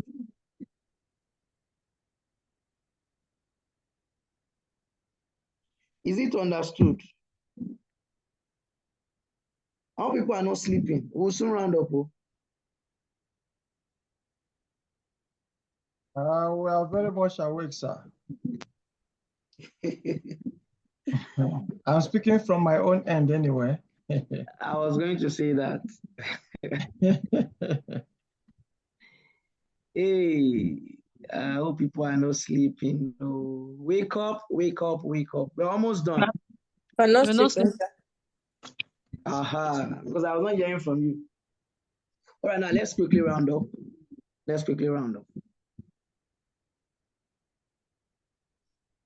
Okay, let's go back to whiteboard.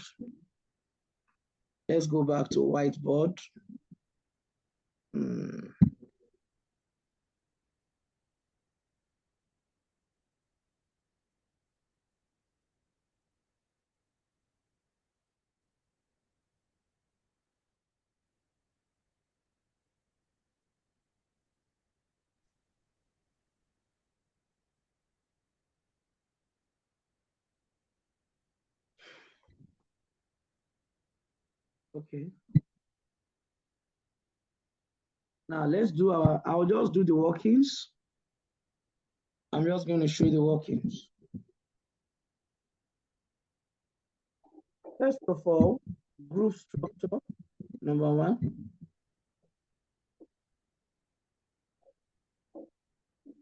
Group structure we got here, according to the question. We're told PICO acquired 75% of the ordinary. Okay, basically the same question, or almost the same question, except for this new addition. And the fact that NCI is measured at proportionate share. Okay, PICO, or let's do it like this. You can use any style you like that communicates the group structure to you. You can also do something like this.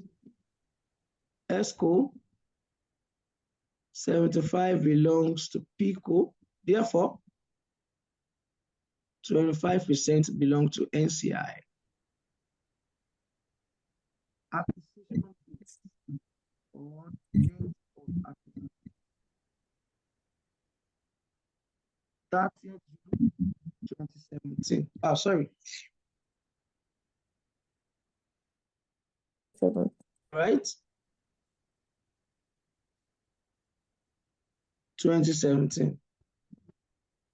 Now somebody tell me, what's the consolidation date? 31st of December 2017. Thank you. God bless you. 31st December 2017. Now I can now go on to calculate my goodwill. Goodwill on consolidation.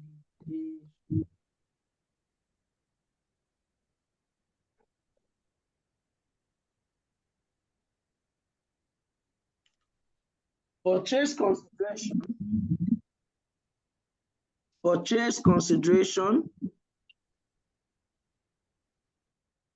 was how much? Look at the investment in ESCO in the book of PICO. 34,000. 84,000. Now NCI in this case, now let me correct the mistake we made the other time. When they tell you NCI is proportionate share value of net assets of the subsidiary. Now, somebody look at the question, look at the financial position of ESCO. Can somebody tell me what is the net asset of ESCO?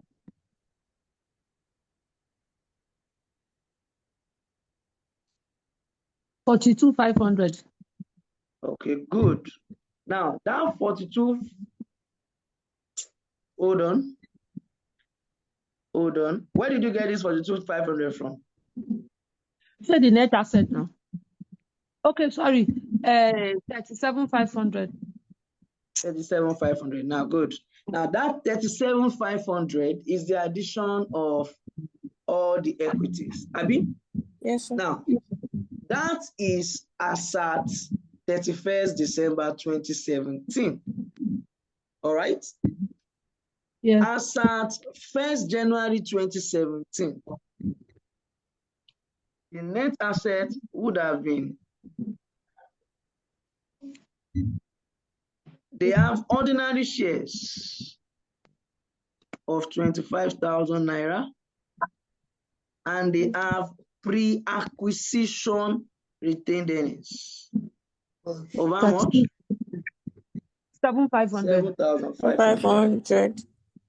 Isn't it? Yes. Is this understood before I move forward?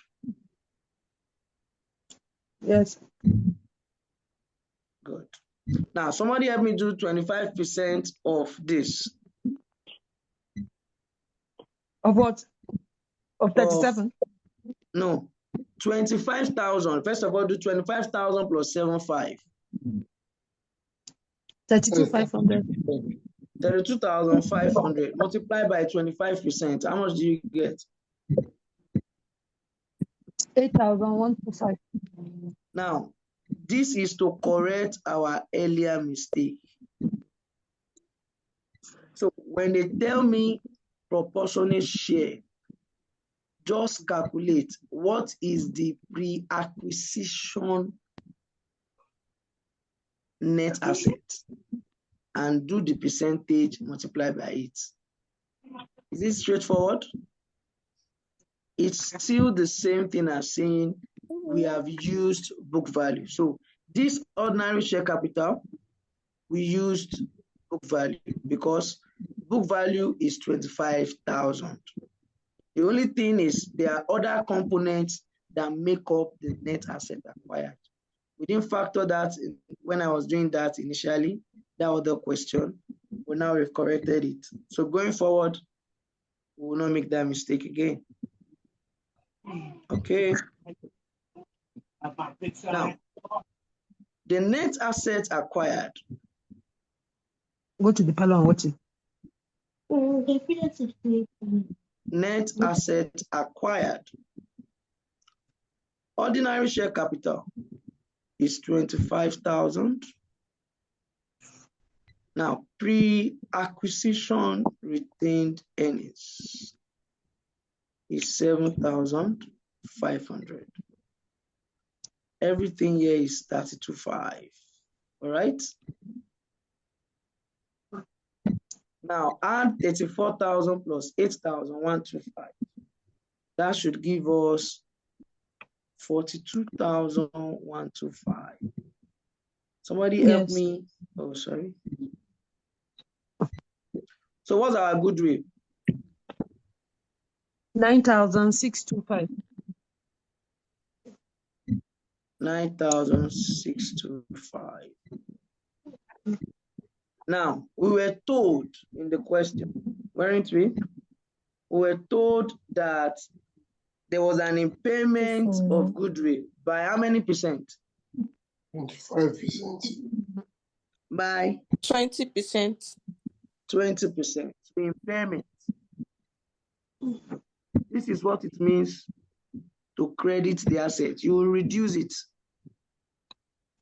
20% of 9,625. What do we get? 1,925. 1,925. If you deduct that, what do you have left?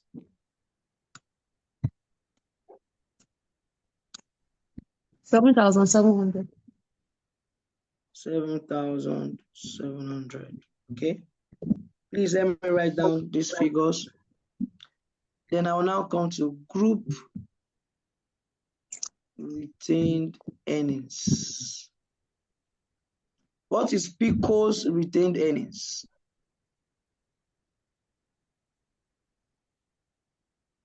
$35,000. 35,000. Thank you.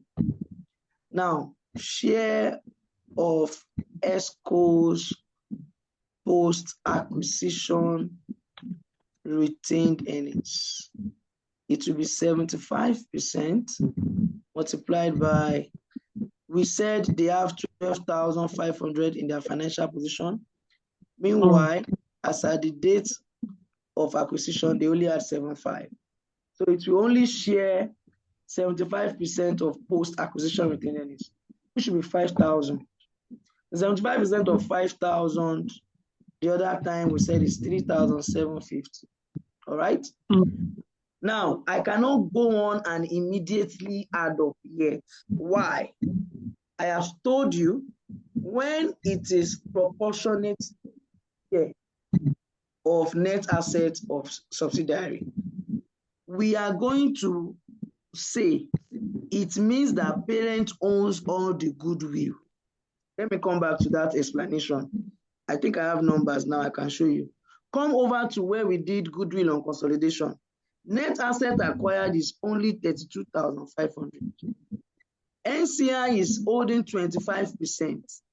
And the value of NCI as at acquisition date, we calculated it to be what? 8,125. 8,125 all over 32,500 will give us 25%. Meaning that the cost of investment of NCI and what it owns, they are the same, they match. The only thing that is not matching is that when we calculate 75%, somebody do that for me, 75% of 32.5, what do you have?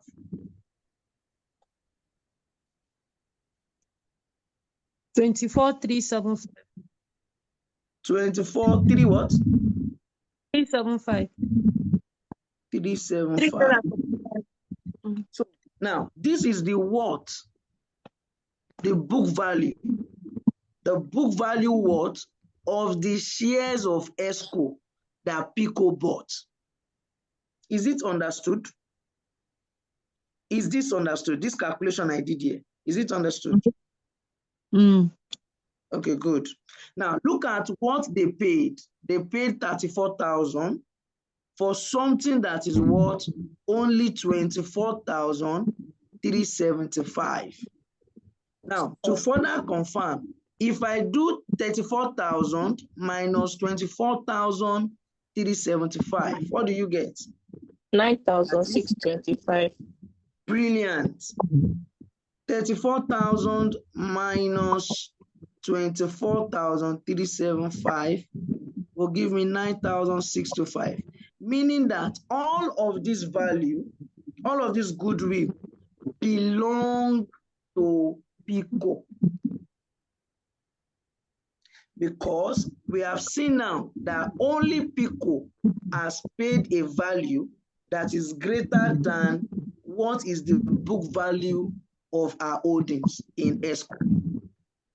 And when we calculated the difference between the amount they paid, the purchase consideration, and that book value of their holdings, we discovered that the difference is giving us the total amount that is the goodwill. So therefore, this proves to us that only PICO owns all the goodwill.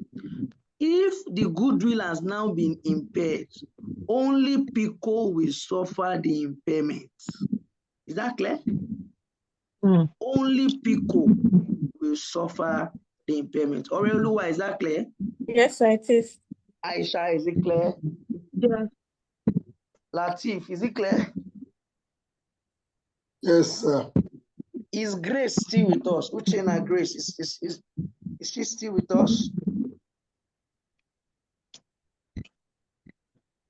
Okay, no longer with us.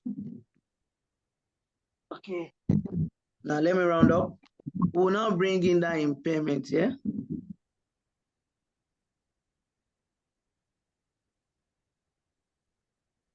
I'll subtract it, 1,925.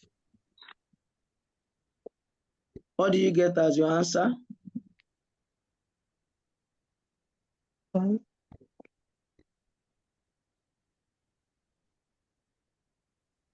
36,825.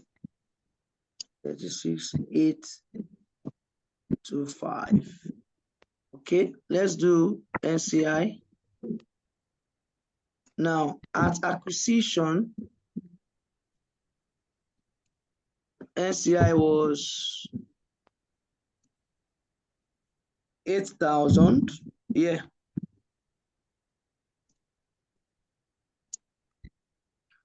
8,125. Their share of ESCO posts. The share of ESCO post acquisition retained earnings will be 25% of 12.5 minus 7.5. If I recall, the other time we said it was 1,250, right? Meaning that what ESCO we have now is 9,003. I mean, what NCI we have now is 9,375. Now let's go to the solution. If you go to the solution, okay, let me share material this time.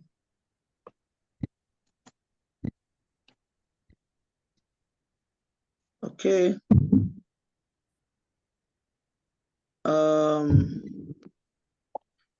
So what we did was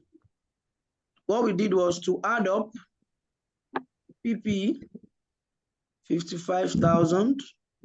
Now our adjusted goodwill was how much? 7,700.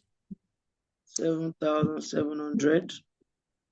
Then the current asset, when we put it together, we said it should give us 43.5 the other time. It should give you how much?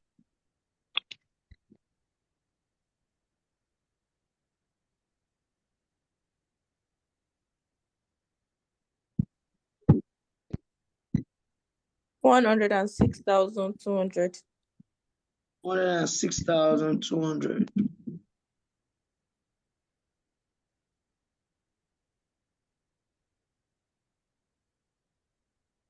Okay. Let me do liability and equity here. Equities, ordinary share capital of parent, 50,000. Your retained earnings, the group retained earnings, what did we have there? 36,825. 36,825. It should be 86,825. NCI. 9,375. Now this will total how much? 96,200. Okay. Then my current liabilities, if I add it, is 10,000. This gives me 106,200. Is it clear? Yes. All right. Thank you. So I think we should round up here. It's almost 10:30. All right. So to summarize or to just put everything together, we are not doing anything different from what we had initially learned from last week, cancellation and summation. What we are still doing is still cancellation and summation. Has it become more complex? Yeah, a little bit more complex than what we were looking at last week. But what is the major thing we have learned today? NCI, number one. NCI can be valued in two ways: proportionate share of net assets acquired of the subsidiary, or full or fair value. Okay. We also said that the post-acquisition retained earnings of the subsidiary is to be shared between the parent and the NCI.